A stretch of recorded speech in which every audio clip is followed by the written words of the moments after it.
Spouse shot dead at lover's home, ex-boyfriend being sought. St. Andrew, Jamaica, police are probing what might be a love triangle turned deadly following the killing of a man on Belvedere Road in Red Hills, St. Andrew on Monday afternoon. The dead man has been identified as 52-year-old Ishmael Seymour from East Avenue and Greenwich Farm, Kingston 13. Seymour is believed to be a licensed firearm holder. IRI News Media TV has learned that the ex-boyfriend of Seymour's 27-year-old girlfriend is being sought as a person of interest in the killing.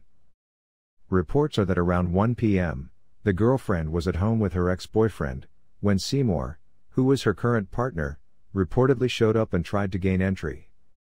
Police said the woman opened a side door and went outside to talk to Seymour when an argument developed between them. It reportedly became physical.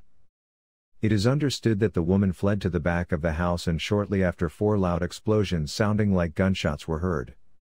She reportedly called out for help and, with the assistance of neighbors, returned to the house where she saw the now deceased lying on his back in an unfinished section of the home in a pool of blood. Residents summoned the police, who discovered Seymour with what appeared to be gunshot wounds to the face and upper body. He was allegedly clad in a multicolored shirt, black shorts, pink and yellow underwear, and white slippers with a black gun holster to the front of his waistband. Neither the ex-boyfriend nor a firearm was reportedly found at the scene. D&G Foundation hands over 50 breathalyzers to JCF. Kingston, Jamaica. The D&G Foundation on Monday handed over 50 new breathalyzer kits to the Public Safety and Traffic Enforcement Branch, STEB, of the Jamaica Constabulary Force, JCF, at their headquarters in Kingston. Diane Ashton-Smith, director of the D&G Foundation, said the organization is committed to promoting safe alcohol consumption and expressed that partnering with the police is one step in exercising its corporate social responsibility. We want to ensure that when people consume alcohol, they consume it responsibly, but we also want to protect our roads, so we thought what better way than to partner, as we believe for us to reduce the misuse of alcohol, it takes the whole society, she said in a release. Head of the STEB, Gary McKenzie, said the kits he said will further increase the branch's capacity to target drivers who operate vehicles while intoxicated. These kits will impact us in a substantial way. The further we are able to distribute to stations, the wider coverage we will have. According to the JCF on Monday, the kits, valued at approximately $3.5 million, will enable easy, fast, and reliable breath alcohol detection and improve the capacity of the JCF to address road safety. The breathalyzers work by a chemical reaction in the breathalyzer device and the alcohol on your breath. The breath alcohol concentration should not exceed the legal limit of 35 micrograms per 100 milliliters of breath.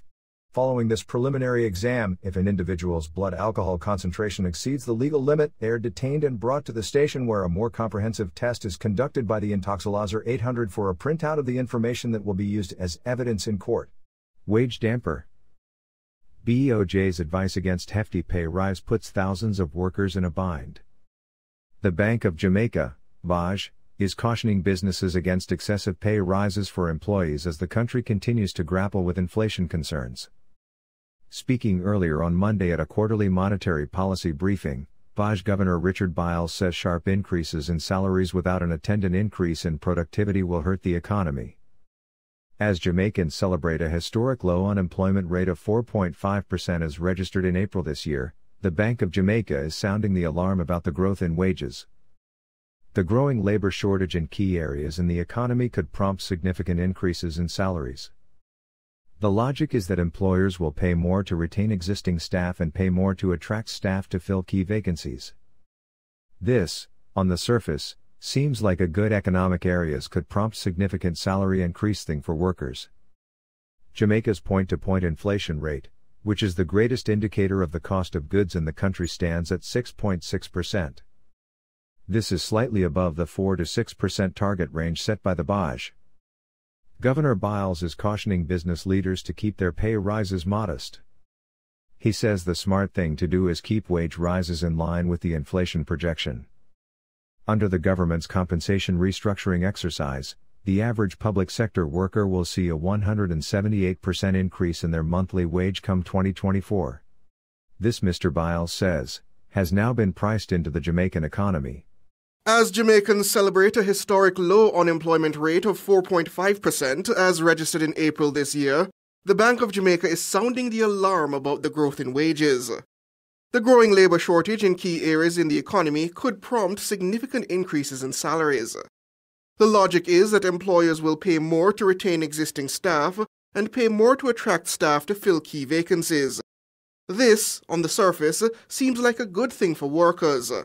But the BOJ governor says this could cause a rise in inflation. Satin last Tuesday also reported that the unemployment rate for Jamaica at April 2023 was 4.5%, the lowest on record. This is indeed a momentous achievement for the Jamaican economy. Data on the unemployment rate, supported by anecdotal information about wage adjustment in selected private sector industries, indicates that the domestic labor market is very tight. From the bank's perspective, this could become a threat to inflation if labor shortages translates into large wage increases and higher prices. Jamaica's point-to-point inflation rate, which is the greatest indicator of the cost of goods in the country, stands at 6.6%.